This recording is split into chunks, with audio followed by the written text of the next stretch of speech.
नाम है रूमा गुप्ता और मैं ग्रेजुएट कर चुकी हूँ। मेरा सवाल है कि अगर एक मुस्लिम लड़का और एक हिंदू लड़की शादी करे और अगर ऐसा हो कि वो मुस्लिम लड़का हिंदू लड़की के घर में नमाज पढ़े और वो हिंदू लड़की उसके घर में जाकर पूजा भी करे, तो ये क्या जायज़ है या नाजायज़ है?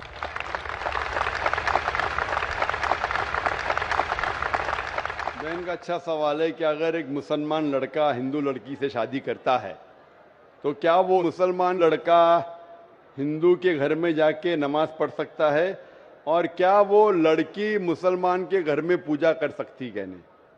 सबसे पहले कुछ शराइत है हर चीज़ के। आप अगर गाड़ी रखेंगे और गाड़ी का एक पहिया रखेंगे, साइकिल का एक पहिया रखेंगे, ट्रैक्टर का, तो गाड़ी चलेंगी क्या? नहीं चलेगी। या चारों साइकिल कर दो या चारों ट्रैक्टर कर दो। इसीलिए कुरान की आयत है सूरह बकरा की सूरा नंबर 2 आयत नंबर 221 में अल्लाह ताला फरमाते हैं कि आप मुशरिका से शादी नहीं कर सकते जब तक वो ईमान न लाए। मतलब जो गैर मुस्लिम है और शिर्क कर रही है उससे आप शादी नहीं कर सकते जब तक वो ईमान ना लाए। और एक ईमान लाने वाली औरत चाहे कितनी भी बदसूरत हो वो एक मुशरिका से बेहतर है। और आगे आयत कहती है कि लड़कियां मुशरिक लड़के से शादी नहीं कर सकती जब तक वो ईमान ना लाए। एक मोमिन आदमी चाहे कितना भी बदसूरत हो वो बेहतर है बनिस्बत जो शिर्क करता है। इसकी वजह यह है कि इस्लाम में लिखा है कि अगर आप खुदा के अलावा किसी को और पूछते हैं, किसी और की इबादत करते हैं, ये सबसे बड़ा गुनाह है। और अल्लाह ताला फरमाते हैं सूरह निसा में सूरा नंबर 4 आयत नंबर 48 में और सूरा निसा सूरा नंबर 4 आयत नंबर 116 में कि अल्लाह सुब्हाना व तआला अगर चाहे तो कोई भी गुनाह को माफ कर सकता है लेकिन शिर्क को कभी नहीं माफ करेगा। अगर एक इंसान मुशरिक जैसा मर गया तो अल्लाह ताला कभी भी उसे माफ नहीं कर सकता, क्योंकि मुशरिक वो शख्स है जो शिर्क करता है। और ये सबसे बड़ा गुनाह है क्योंकि हमारा खालिक, हमारा मालिक, हमारा ईश्वर, हमारा खुदा, हमारा भगवान, अगर हम उसको गाली देंगे, ये सबसे बड़ा गुनाह है। जिसने हमें जिंदगी दी, जिसने ये सारी चीजें हमें दी दुनिया में, अगर हम उसको गाली देंगे, उसके अलावा किसी और की इबादत करेंगे, ये शिर्क हुआ।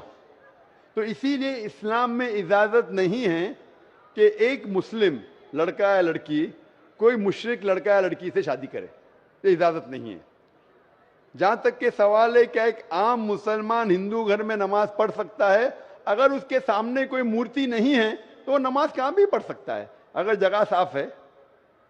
हमारे रसूल मोहम्मद सल्लल्लाहु अलैहि वसल्लम फरमाते कि सारी दुनिया, सारी धरती मोमिन के लिए मस्जिद है। यानी सारी दुनिया आप कहां भी नमाज पढ़ सकते, देखना चाहिए कि साफ है, आप नमाज पढ़ सकते।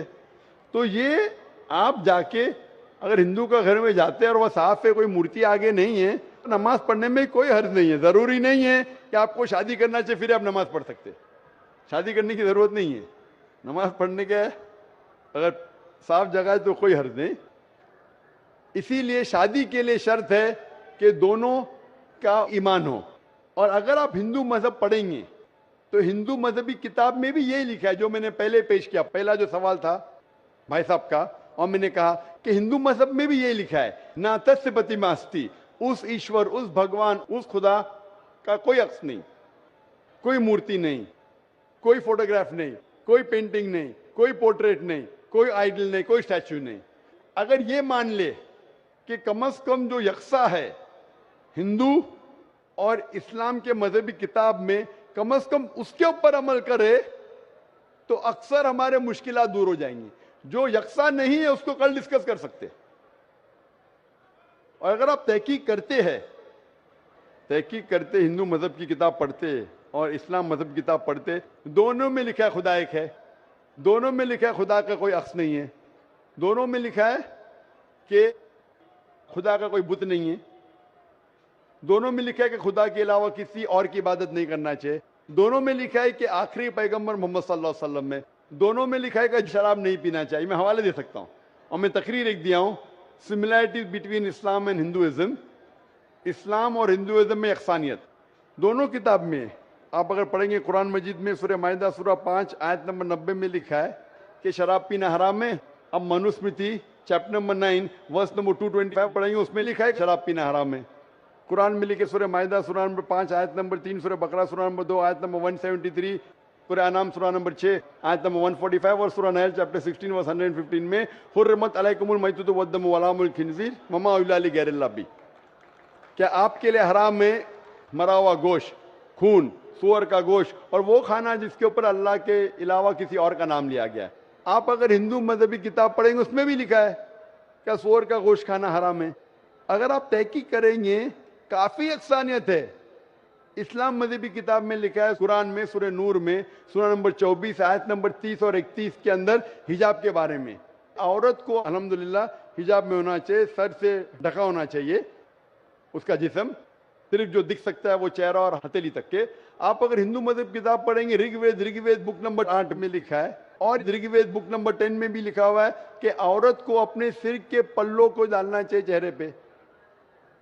رگ وید میں بھی لکھا ہے کہ جب مرد کو دیکھے تو نظر نیچے کرنا چاہیے. یہ قرآن مجید میں لکھا ہے سورہ نور سورہ نمبر 24 آیت نمبر 30 اور 31 کہ جب بھی کوئی خاتون مرد کو دیکھتی ہے جو اس کا شوہر یا قریب رشتہ دار نہیں ہے, اور جب بھی کوئی مرد کوئی عورت کو دیکھتا ہے اور قریب رشتہ دار نہیں ہے تو اسے نظر نیچے کرنا چاہیے.